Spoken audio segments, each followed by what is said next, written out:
What's up, guys? Today we're reacting to another Storytime animated. It's about a witch cursing some pick-me boy. It's funny. Let's judge him together. So please go subscribe to Storytime Animated. Links are down below. And subscribe to me too, please. And let's go. Hi, I'm Brick.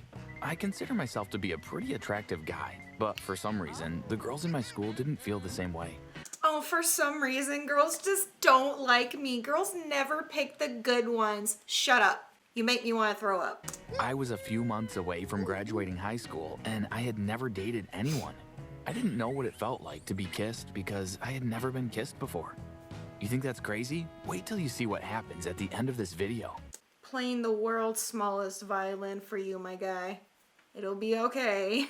I never thought of this as a bad thing until I got in an argument with Sandra, the most beautiful girl in my class. She had torn my class notebook, and Ew. when I told her to go get it fixed, she told me that it was simply a mistake and I should go get it fixed myself. Ooh, This really annoyed me. That's Why annoying. should I fix a notebook you spoiled? exactly. I insisted that she must fix it, and as she picked the book from my desk, she murmured something. I didn't hear her clearly, so I asked her to repeat it.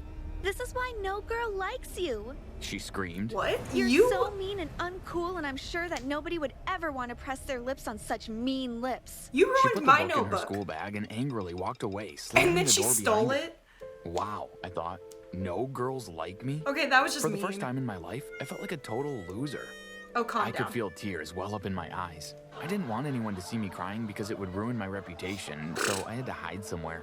I dashed straight into the first open door I could see, and it turned out to be the janitor's supply Oh, closet. no. I had slightly brushed someone's shoulder with mine during my short sprint from the janitor's closet, but I didn't even care. I backed into a corner and wailed. Ew, he's an ugly It was crier. so loud that I hoped and prayed that students walking on the other side of the door wouldn't hear my pathetic voice. After a few minutes, I looked up. I could feel a presence. It seemed like someone was in the room with me. I quickly put on the light and looked around, but no one was there. It was only a pile of supplies that took the shape of a human. Phew, I thought, I'm alone here. But then I noticed the shadow of 2 feet right in front of my door. Oh, caught. Someone was standing on the other side. Who is that? I screamed. Leave immediately or I'll have you beaten up. Dragon Ball Z on For the you. first time, I really heard myself talk, and what Sandra said was true. I was a mean person. I started crying again. The person on the other side of the door had turned to leave after my threat, but immediately came back when I resumed my wailing. This time, the person opened the door and came in. It was Sandra.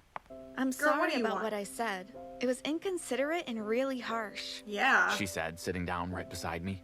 You weren't wrong, you know. No one likes me. I haven't even been kissed before.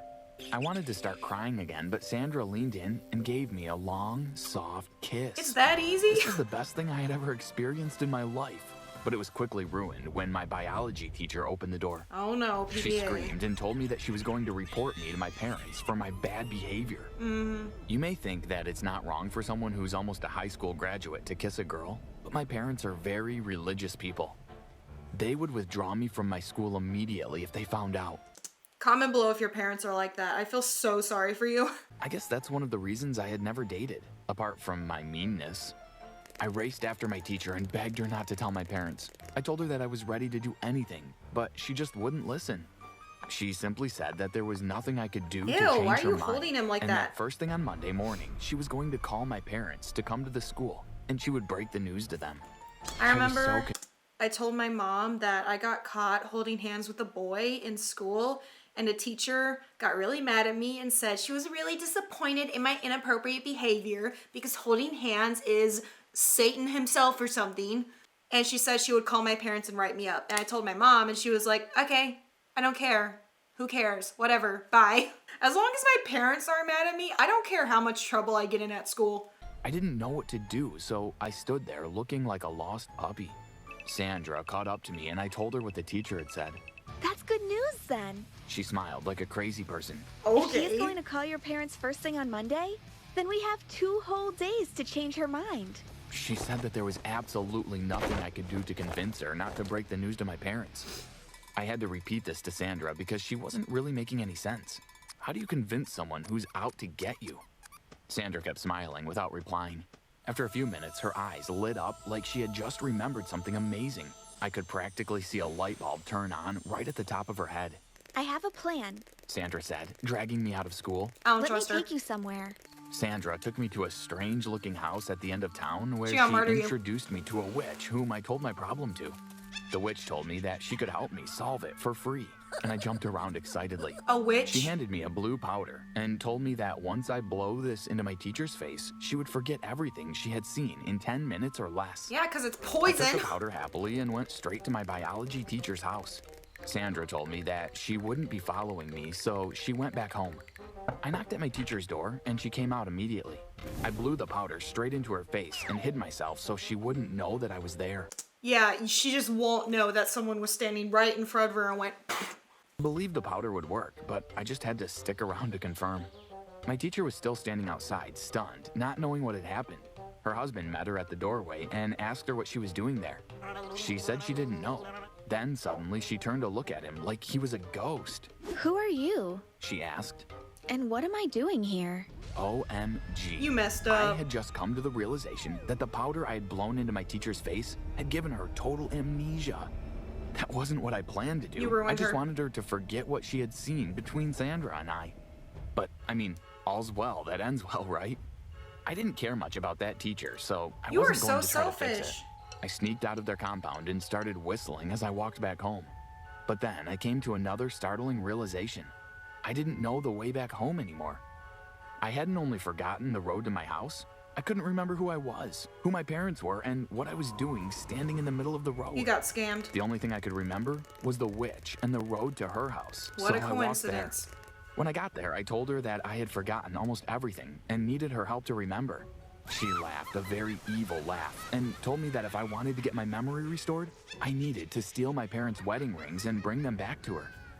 She touched my head and I could suddenly remember the way back home and the exact location of the 2 rings. When I got home, I behaved like everything was all right. I pretended that I knew them all until everyone fell asleep. Once I was certain that the whole family was in a deep sleep, I sneaked into my parents' room and stole their rings. Those rings were pure gold and they were really shiny. I figured they must have cost a fortune and I wondered how the witch knew about them. Did I tell her? I couldn't remember. I snuck out of the house that same night and delivered the rings to the witch. She was grinning from ear to ear. Once she confirmed that they were the real rings, she blew a pink powder into my face, and my memory was instantly restored. She then turned to look at the rings in a safe right behind us. Her back was turned to me, so I used this opportunity to take some of the pink powder Snatch it. that was in a pink container on the table I was resting on. I took a handful and poured it into my pocket. Ew, then messy. I dusted the powder off my hands. After locking the rings in the safe, she told me I was free to go. I looked at her with disgust and anger because I could now remember what she had done to me. She saw my facial expression and simply laughed. Ew. Brick, What you been eating? brick. You need a floss. Leave here right away before I change my mind and add your soul to my collection. She signaled to a huge box filled with glowing red balls. What kind of monster are you? I screamed as I ran out of her house. Does my It was soul dark look like and a I was bouncy really ball? scared, so I raced home. I quietly opened the door to my house and snuck in, but my parents were waiting for me there. Ooh, cut. Somehow, they knew I had stolen their rings and wanted an immediate explanation. I couldn't tell them about the kiss, so I simply told them that a witch had stolen my memory and told me that she wouldn't restore it if I didn't bring their rings. They obviously didn't believe that story, but they believed that someone had definitely done something to me. They had noticed that I was acting strange over dinner and couldn't remember a lot of things, including my favorite food. The cops were called and I was told to take them to the woman's house so they could arrest her and get the rings back. I took them to the witch's house, but on arrival, the whole place was empty and filled with cobwebs. Gone. I couldn't believe it. The safe was not there. The box filled with human souls was nowhere to be found, but the table and chair I had sat on was right there. It was old and filled with cobwebs. It also looked like it would fall apart if an ant sat on it. There were some security men outside, so I ran to them and asked them about the strange old woman who lived in that house. They looked at me like I was out of my mind and told me that no one had lived there for almost 50 years because everyone thought it was haunted. They said that everyone who knew the old lady when she was alive said she was a witch and that she still visits her house from time to time to take people's souls or steal their most prized possessions from them. The security men laughed and said that it was obviously a lie because they had worked there for years and nothing ever happened to any one of them. And even the other people that worked there before them never experienced anything strange. The house was perfectly safe, they said, but I knew it wasn't. I knew that the witch was somewhere in that house watching us and laughing. I could almost hear the sound of her evil laughter. I knew that those rings hadn't left that house and probably never would. I left the house feeling like a real big dummy, scared out of my mind. My parents decided to forgive me for stealing the rings because I had never done such a thing before. But they warned me never to involve myself in such acts again, no matter what. Yeah, don't trust I crazy old confronted witches. Sandra in school on Monday, and she said that she didn't know what I was talking about and had never taken me to any witch's house. She warned me, telling me that I should never come to her with such false accusations ever again, and handed me my notebook, which she had finally fixed. Meanwhile, I overheard that our biology teacher had been fired. She couldn't teach in our school anymore because she couldn't remember what she was supposed to teach. She told her husband to leave their family house because she didn't know who he was and didn't Poor want to guy. keep sleeping in the same bed as a stranger every single night. I felt bad for her and brought a part of the pink powder that I had stolen from the witch to class the next day. I blew it in her face when no one was in class and stood there, waiting for her to remember. I knew that there was no need to hide because she would remember everything and know what I had done to her. She started getting her memory back after a few minutes, then she screamed at me, subsequently bursting into tears. I just kept apologizing. I'd be mad too. After apologizing to her for what seemed like an hour or two, she finally stopped crying. I picked up my school bag and started leaving. She called me back and thanked me for restoring her memory and asked me how I did what I did. I told her the whole story about the witch, and she just kept shaking her head. She promised not to tell my parents about the kiss and 'Cause you're told me crazy. that I was free to go. I was so happy. To this day, Sandra denies that she took me to any old woman's house. She says she can't remember any of it. I keep wondering if she was possessed by the witch's spirit when it happened. set you and it was up. the witch who She actually is took me the there, witch. not Sandra. I also sometimes wonder if Sandra works with the woman or if the woman and Sandra are the same person. I guess we'll never know. Well, that was the crazy story. I'd say comment below what part was the most relatable to you or something, but I think that's pretty out there. It's a little crazy. I don't think anyone's dealt with witches lately. I mean, if you have, comment below, that'd be interesting. But anyways, that's it. Again, be sure to subscribe to Storytime Animated and me too, please. Links are down below. And follow me on all social media. I don't want to list them all because I'm tired and I'm done. So, bye.